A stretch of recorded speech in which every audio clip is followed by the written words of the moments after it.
అందరికీ నమస్కారం. Welcome to Bharati media. రాజకీయ సినీ అంశాల మీద విశ్లేషణ అందించడానికి మనతో పాటు ఉన్నారు ప్రముఖ సీనియర్ జర్నలిస్ట్ భరద్వాజ్ గారు. గురుగారితో మాట్లాడదాం. నమస్కారం భరద్వాజ్ గారు. నమస్తే. ఓకే సార్, ఒకటి ఫైనల్గా సార్, జనవరి 16వ తారీఖున ఇప్పుడు దాకా ఏదైతే చంద్రబాబు నాయుడికి ఒక సానుభూతిని తీసుకొచ్చిన స్కిల్ డెవలప్మెంట్ కేసు సుప్రీంకోర్టులో దాని యొక్క తీర్పు రాబోతుంది అని తెలుస్తుంది. అంటే దీన్ని ఈజీగానే మనం అంచనా వేయచ్చా ఏం రాబోతుంది అనేది?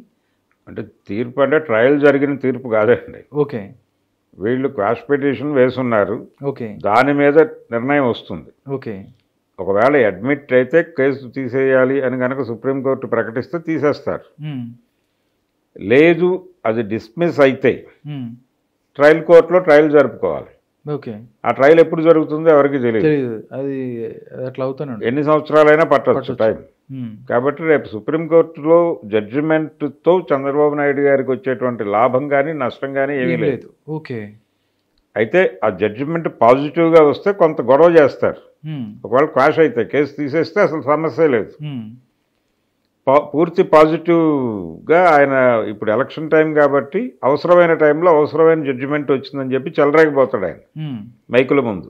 ఓకే, నా మీద అన్యాయంగా కేసు పెట్టారు, ఇది సుప్రీంకోర్టు ధృవీకరించింది, ఇంత దుర్మార్గుడు జగన్మోహన్ రెడ్డి అని చెప్పి ప్రజలోకి వెళ్తాడు. కాబట్టి అతనికి ఎట్టి పరిస్థితుల్లోనూ మీరు ఓటేయకండి, సైకిల్ గుర్తుంది మీకు అండగా అని చెప్పి ఆయన ప్రోగ్రామ్ మొదలు పెట్టేస్తాడు. ఆయనే కాదు, పవన్ కళ్యాణ్ అలాగే లోకేష్ వీళ్ళందరూ కూడా డ్యూటీ ఎక్కేస్తారు. ఓకే, ఒకవేళ సుప్రీంకోర్టు అడ్మిట్ చేయకుండా పక్కన పడేయటం వలన ఈయనకు వచ్చే నష్టమేం లేదు. కానీ వైఎస్ఆర్సీపీ వాళ్ళు దాన్ని అడ్వాంటేజ్గా తీసుకుని వాళ్ళ ప్రోగ్రాం వాళ్ళు మొదలు పెడతారు.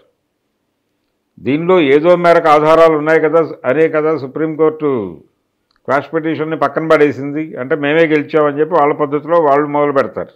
ఓకే, చంద్రబాబుకు వ్యతిరేక క్యాంపెయినింగ్.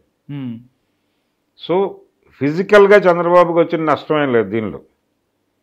జడ్జిమెంట్ అనుకూలంగా వస్తేనేమో, అంటే అనుకూలంగా రావటం అంటే క్వాష్ చేస్తే దాన్ని తనకు అనుకూలంగా మలుచుకుని రాజకీయ కార్యాచరణలోకి దిగుతాడు.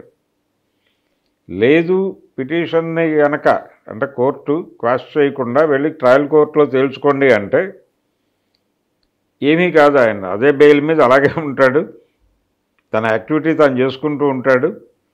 కోర్టుకు వాయిదాలకు వెళ్తారు. రేపెప్పుడో ట్రయల్ జరుగుతుంది, ఎన్ని సంవత్సరాల తర్వాత అయినా జరగచ్చు అది. ఆ ట్రయల్ జరిగినప్పుడు సాక్షులను పిలుస్తారు, సాక్షులు వచ్చి సాక్ష్యాలు చెప్తారు. ఎక్కువ మంది సాక్షులు ఈయన ఉన్నాడు, ఈయన పాత్ర ఉంది అని కనుక ధృవీకరిస్తే అప్పుడు శిక్ష పడుతుంది ఆయనకి. ఓకే, అంతవరకు అంటే ట్రయల్ మన వాళ్ళు ఏం చేస్తారంటే ట్రయల్ జరిగేటప్పుడు విట్నెసెస్ని మేనేజ్ చేయడం ఈ ప్రోగ్రామ్ అంతా నడుస్తుంది, ఈ డ్రామా అంతా. ఓకే, కాబట్టి ఏ మేరకు మేనేజ్ చేయగలడు, ఏ మేరకు కోర్టును మేనేజ్ చేయగలడు, ఆల్రెడీ ఈయన అద్భుతమైన మేనేజర్ అనే విషయం ప్రపంచానికి తెలుసు. అవును. కాబట్టి ఇలా ఎలా మేనేజ్ చేస్తాడు అదంతా అప్పటి గొడవ, ట్రయల్ డేట్ వచ్చినప్పుడు గొడవ.